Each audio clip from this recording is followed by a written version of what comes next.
suis Chimène Sosa, promotrice des trophées Askez du leadership féminin en Afrique, présidente de l'ONG Equin et directrice générale des centres de coiffure et de beauté Lorénor. Il y a très longtemps, je crois à l'âge de 16-17 ans, j'étais en France. Je suis un peu produit de la France. Et quand j'ai rejoint la France pour la première fois, je crois que j'avais 5 ans. Et comme à l'école, les enfants français, à 5 ans, ils étaient déjà à l'école, alors que moi, c'était ma première année là-bas. Et en Afrique, il fallait commencer l'école à 5 ans. Donc moi, j'étais un peu... J'ai dû intégrer ce pays à l'âge de 6 ans. J'ai commencé l'école, donc j'ai accumulé ce retard pendant tout mon parcours. Et à l'âge de 16 ans, quand mes camarades de classe avaient, je vais dire 15 ans ou 14 ans et demi, moi j'en avais déjà 16 et j'étais en seconde. Et il était question qu'on m'oriente parce que mon niveau scolaire n'était pas très très brillant par rapport à l'orientation que je voulais prendre pour mon circuit scolaire. Donc j'étais obligée de faire un choix. Et ce choix a été porté sur les métiers techniques. Donc j'ai dû m'orienter pour aller vers les métiers techniques où j'étais un peu douée pour la coiffure et j'ai choisi les métiers de la beauté. Donc dans mon choix, j'ai opté pour la coiffure en me disant que j'étais plus ou moins douée pour ça parce que j'avais une marraine qui était chirurgienne, à qui je voulais ressembler absolument. Je voulais faire son parcours, mais c'était plus ou moins pas possible parce qu'il fallait... moi, je ne pouvais pas faire les métiers scientifiques, il fallait que j'aille dans des métiers manuels.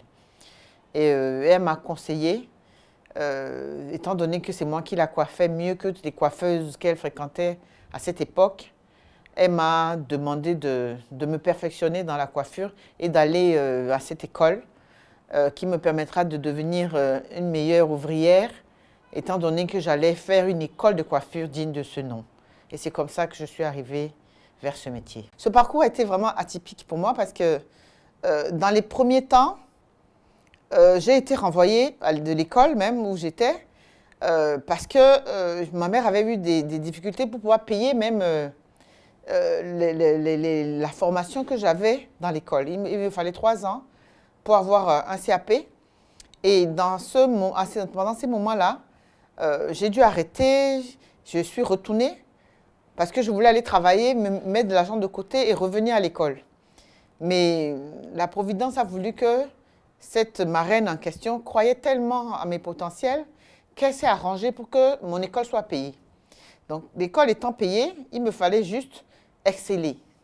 Et elle m'a demandé, si tu veux devenir une bonne coiffeuse, je crois que tu as besoin de t'organiser pour être parmi les meilleurs. La première fois que j'avais eu un trophée, j'avais 20 ans et c'était le trophée de mon école. Et j'ai eu ce trophée-là parce que ce que je pensais qui était une faiblesse pour moi, parce que quand les autres allaient en stage, moi je me retrouvais dans les salons afro, est devenu une opportunité parce que ce jour-là, j'ai pu faire mieux mon chignon puisque j'ai fait que ça. Quand les autres s'entraînaient sur les têtes maléaires, moi je m'entraînais sur les vrais cheveux. Et ce jour-là, en étant une élève qui savait coiffer et les européennes et les africaines, j'ai pu mieux m'en sortir dans le concours. Quand vous dites que vous êtes coiffeuse, c'est comme si vous étiez à moitié ratée. Vous étiez une ratée. Et c'est parce que vous êtes une ratée que vous avez choisi de faire la coiffure. Aujourd'hui, la modernité est une réalité qui nous a rattrapés parce que, en tant que coiffeuse, j'embauche des filles avec qui je travaille. C'est un talent entier de devenir coiffeuse. Je pense que c'est un métier tellement important qu'il faut le revaloriser à un autre niveau. Quand vous êtes coiffeuse, vous devez savoir que vous devez avoir des connaissances en chimie, par exemple. Vous devez avoir la connaissance en visagiste. C'est un métier aussi de devenir... Quand quelqu'un vous demande de lui faire une coiffure, vous devez visualiser, projeter la coiffure que vous devez faire à la personne pour voir si ça va lui aller. C'est un métier de génie. C'est un génie que vous avez autour de vos doigts. Vous transformez le bonheur des gens à travers ce qu'ils vous demandent. Donc, c'est un métier qui doit être respecté et valorisé. Regardez comment c'est important aujourd'hui de pouvoir avoir une bonne coiffeuse qui maîtrise ce que vous voulez faire. Quand vous voyez une femme, la première chose que vous regardez sur elle, c'est comment elle est coiffée, comment elle est habillée, comment elle est coiffée. Donc la mode et la coiffure vont de pair. L'esthétique, c'est un tout. C'est un métier où vous devez avoir tous ces atouts pour pouvoir être sur le marché valablement. Donc moi, dans mon salon, j'ai essayé de mettre et la coiffure, et l'esthétique, et la mode, parce que je vends des accessoires, je vends des produits de soins, je fais des soins de beauté, je fais des manicures, pédicures aux hommes, je fais des massages. C'est un endroit où j'ai créé un centre où, quand vous rentrez, une femme qui a besoin de se coiffer peut très bien faire ses soins. Alors, je vous disais que spécifiquement, à 20 ans, j'avais eu le prix de l'école Didier Roy, qui était une des plus grandes écoles de la France, qui s'appelait École Chantoiseau Didier Roy. À l'époque, c'était les plus grandes écoles de coiffure qui existaient en France. J'avais eu le trophée de cette école où, ce jour-là, toutes les grandes marques qui travaillaient dans ce milieu venaient proposer leurs services et leurs produits aux élèves.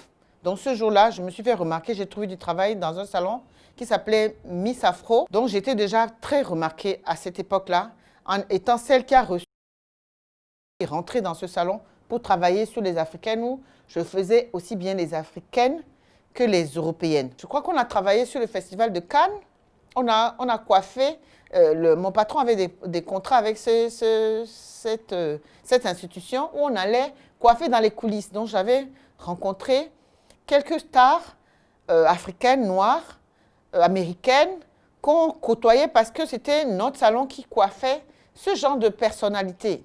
Voyez?